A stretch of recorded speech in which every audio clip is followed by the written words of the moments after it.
जी, ये inventory management first हमने discuss कर लिया अकाउंट रिसीवेबल मैनेजमेंट को।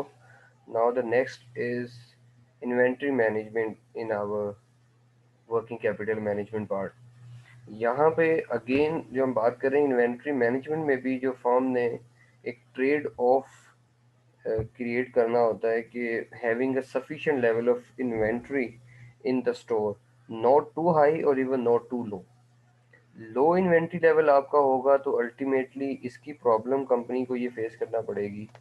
कंपनी अपने प्रोडक्शन प्रोसेस को सपोर्ट नहीं कर पाएगी, शट डाउन होगा, आपकी सेल टारगेट आप मीटअप नहीं कर सकेंगे।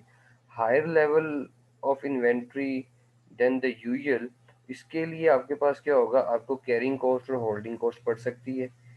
एक्सेस लेवल के अंदर इन्वेंट्री रखनी हो तो कंपनी क्या करेगी, बहुत एक ट्रेड ऑफ सिचुएशन होगी, not too high not too low, एक मॉडरेट किस्म की इन्वेंट्री लेवल मेंटेन करेगी जिसपे कंपनी को कैरिंग कॉस्ट भी कम से कम पे करना पड़े और कंपनी को उसमें शॉर्टेज भी फेस ना करनी पड़े। क्योंकि अगर कंपनी के पास ज़्यादा इन्वेंट्री होगी तो इसके लिए कंपनी को एक एडिशनल कैपिटल रिक्वायर्ड होगा जो उस इन्वेंट्री को सपोर्ट करने के लिए होगा।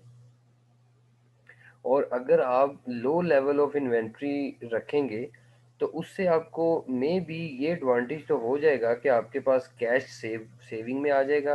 आप इन्वेंट्री को जो है वो लो रख लेंगे, कैश आपके पास होगा, आप उसको कहीं और इन्वेस्ट कर सकते हैं कैश को, और उसको आप एडिशनल बेनिफिट्स ले सकते हैं इन अ केस कि आप हायर लेवल या एक्सेस इन्वेंट्री आप परचेज करके ना रखो और कंपनी जो है वो उस कैश को कहीं और यूटिलाइज कर ले in short term investment instrument as well, or for any time the company can resell it और अपने कैश को सपोर्ट कर सकती है। लेकिन कभी कभी ऐसा होता है कि कंपनी मार्केट को फोर्स ही कर रही है, मार्केट को फोर्स ही किया कि फ्यूचर में कुछ ऐसी सिचुएशन आ सकती है, सीजन ऑफ हो रहा है, आपको सप्लाई की शॉर्टेज फेस करना पड़ सकती है फ्यूचर में। तो अगर आपकी कुछ ऐसी स्ट्रेटजी हो तो उस केस के अंदर आप फ्यूचर में किसी बड़ी प्रॉब्लम में आप जाएं, उससे बचने के लिए आप अभी जो है वो स्टॉक टेकिंग कर सकते हैं। और ये एक डिफरेंट इन्वेंट्री मैनेजमेंट का सिनेरियो है। तो वर्किंग कैपिटल मैनेजमेंट में भी अगर आपने स्टॉक रखना है, हायर लेवल ऑफ इन्वेंट्री अपने पास रखनी है, तो उसका भी एक सफिशिएंट लॉजिक होना चाहिए। अननेसेसरी आप इन्वेंट्री को होल्ड ना करें।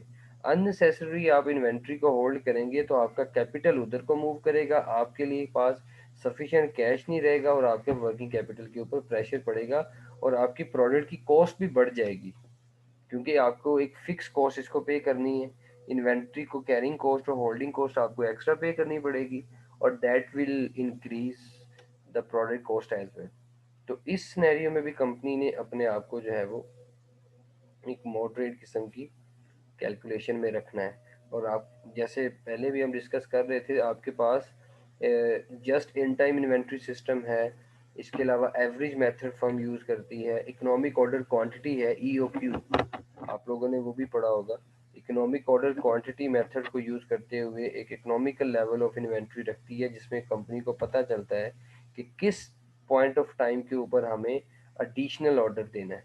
जिसमें आप लैग टाइम आपके पास होता है, होल्डिंग टाइम कंपनी का होता है। तो कंपनी वहाँ पे डिफाइन करती है कि हमें किस पॉइंट पे जब इन्वेंट्री का ये थ्रेशोल्ड लेवल इन्वेंट्री यहाँ पे पहुँचेगी तो हमें रीऑर्डरिंग करनी है परचेजेस की। तो कंपनी एक मिनिमम कट ऑफ पॉइंट अपनी इन्वेंट्री का रखते हैं कि जैसे ही यहाँ से इन्वेंट्री हमारी नीचे जाएगी हम अपना रीऑर्डर कर देंगे। वो कंपनी डेज की फॉर्म में भी रख सकती है, वो यूनिट्स की फॉर्म में भी रख सकती है। कुछ कंपनी ऐसे कर सकती हैं कि जब हमारा 1 वीक का स्टॉक रह जाएगा हम रीऑर्डरिंग करेंगे।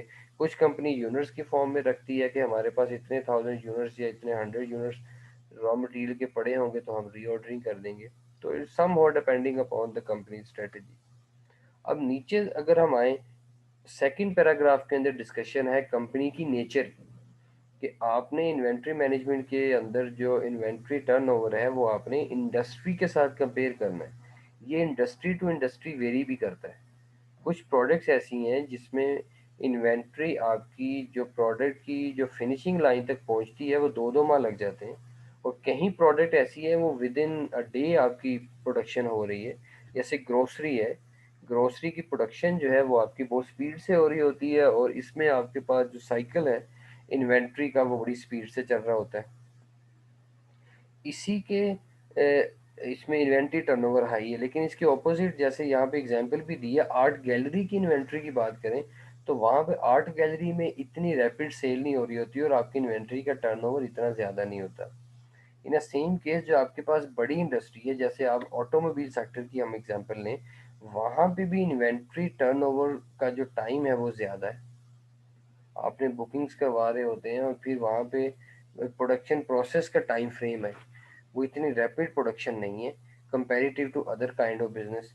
तो इन्वेंट्री टर्नओवर जो है ये भी आपका टाइम टू टाइम जो है वो वेरी कर रहा होता है। स्पेयर पार्ट्स आपके बन रहे हैं, जहाँ ऑटो पार्ट्स बन रहे हैं वहाँ पे डिफरेंट होगा, सीमेंट सेक्टर में डिफरेंट होगा, मैन्युफैक्चरिंग सेक्टर में डिफरेंट होगा। तो आपकी जो inventory turnover industry to industry vary करता है, but within a one industry where you are working the company should have adequate level of inventory turnover. ऐसा इन्वेंट्री टर्नओवर का एक लेवल होना चाहिए जो आगे भी बेनिफिट्स भी हो, आपके कैश कन्वर्जन साइकिल के लिए हेल्पफुल हो, वर्किंग कैपिटल को मैनेज करे।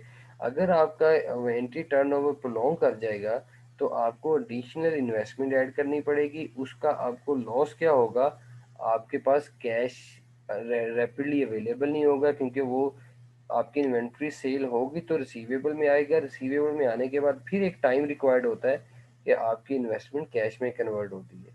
once you have a shorter level of inventory turnover, shorter level of inventory turnover means कि your days sales in inventory will increase। तो जैसे ही आपके days sales in inventory increase करेंगे, आपकी liquidity जो है वो इफेक्ट करेगी, आपके पास कैश की अवेलेबिलिटी फ्यूचर में लो होने के चांसेस होते हैं। Again to meet up that inventory level आपको क्या करना पड़ेगा, अगेन बैंक फाइनेंसिंग की तरफ जाएंगे, तो आपको ऑल्टरनेटिव स्ट्रेटजीज की तरफ भी मूव करना पड़ता है। तो इन्वेंट्री मैनेजमेंट के अंदर ये इंपॉर्टेंट चीज़ होती है कि आपने इन्वेंट्री टर्नओवर को किन स्ट्रेटजीज के थ्रू कंट्रोल करना है। And now the last one is again related to accounts payable management. ये जो हमारे पास टॉपिक है ये अकाउंट पेएबल मैनेजमेंट से रिलेटेड है। Again it's opposite of account receivable. अब इस कंडीशन के अंदर कंपनी ने क्या करनी है, क्रेडिट टर्म्स रिसीव करनी है। अकाउंट रिसीवेबल की फॉर्म में कंपनी क्रेडिट टर्म्स जो है वो ऑफर कर रही होती थी, इस फॉर्म में कंपनी ने क्रेडिट टर्म्स जो है वो रिसीव करनी है। अब यहाँ पे कंपनी के पास क्या सिचुएशन हो सकती है, सप्लायर्स के साथ आपके जो है वो रिलेशनशिप भी बड़े मैटर करते हैं। अगर लेट्स सपोज आपकी क्रेडिट सेल्स है और आपने उसकी पेमेंट्स को डिले कर दिया है, आपकी क्रेडिटर के साथ रिलेशनशिप भी खराब हो सकता है। और फिर कंपनी के पास अगर टर्म्स अवेलेबल हैं कि company can pay the credits with in 60 days, तो कंपनी को ऐसा नहीं करना चाहिए कि अपनी कैश को अर्ली डेज में पे ऑफ कर दे।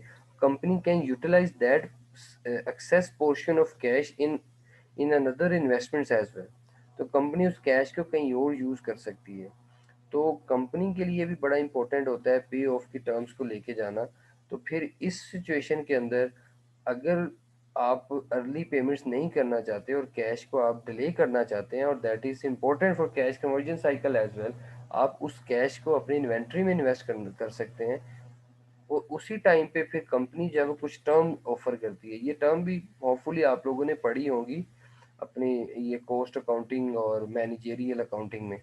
2 10 net 60, इसका मतलब है कि if you will pay within 10 days you will get 2% discount, otherwise the whole amount will be due in 60 days.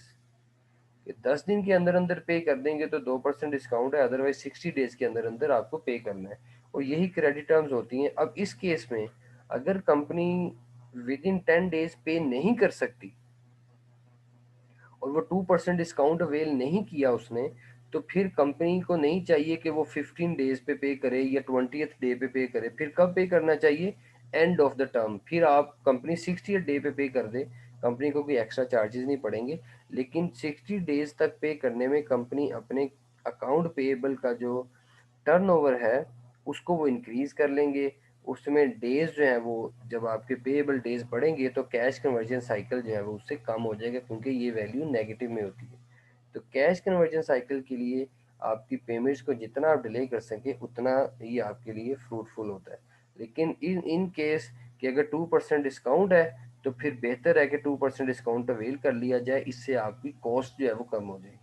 तो पेमेंट कॉस्ट कम होने के लिए डिस्काउंट अवेल हो सकता है। अब यहाँ पे हमारे पास एक कैलकुलेशन मेथड है, the cost to the company of not taking the discount for early payment can be रीवैल्यूएटेड।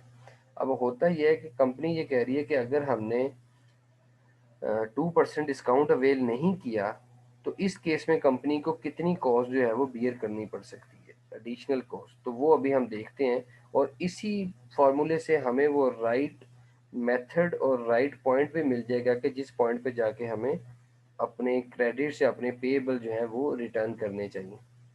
अगर हम यहाँ पे इसी फार्मूले के अकॉर्डिंग देखें, cost of credit sale 1 plus percentage of discount divided by 1 minus percentage of discount. Discount भी available है 365 days of a year divided by days pass discount.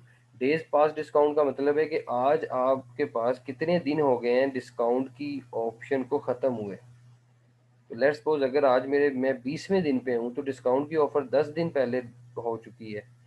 तो इसी तरह अगर मैं 25वें दिन पे हूँ तो 15 दिन पहले हो चुकी है। तो ये हम उसका डिफरेंस ले लेंगे डेज पास डिस्काउंट का। तो इसी की हम यहाँ पे अगर कैलकुलेशन करें, here we have a calculation example, calculate and interpret the annualized cost of trade credit for invoice term 210 net 60। इसका 210 का आपको मैंने बता दिया था कि if you will pay within 10 days you will get 2% discount, otherwise you have to pay within 60 days. When the invoice is paid on 40th, 50th or 60th days, it means the firm is not going to avail the discount। और invoice की payment अगर company 40 days पे पे करी तो क्या cost होगी, 50th day पे करे तो क्या कॉस्ट लगेगी, और 60th डे पे अगर कंपनी ने पे करना है तो क्या कॉस्ट लगेगी। वाइल यूजिंग दैट फार्मूला, अब देखें ज़रा, अगर कंपनी 40 डे पे करती है तो 1 plus 2% discount divided by 1 minus 2% discount. ऊपर हमारे पास जो कैलकुलेशन आ रही है वो देख लें, 360 डिवाइडेड बाय 40 माइनस 10। 40 वो डेज हैं जिस डे पे आपने पे ऑफ किया, 10 आपके पास वो डिस्काउंट पीरियड है जो एक्सपायर हो चुका है। तो ऊपर आपने डिस्काउंट पीरियड के 30 डेज बाद पेमेंट की, 50 डेज में चले जाएं तो डिस्काउंट पीरियड के आपने 40 डेज के बाद पेमेंट की, और लास्ट आपके पास आ गया डिस्काउंट पीरियड के 50 डेज के बाद आपने यहाँ पे पेमेंट की अकॉर्डिंग टू दैट फार्मूला।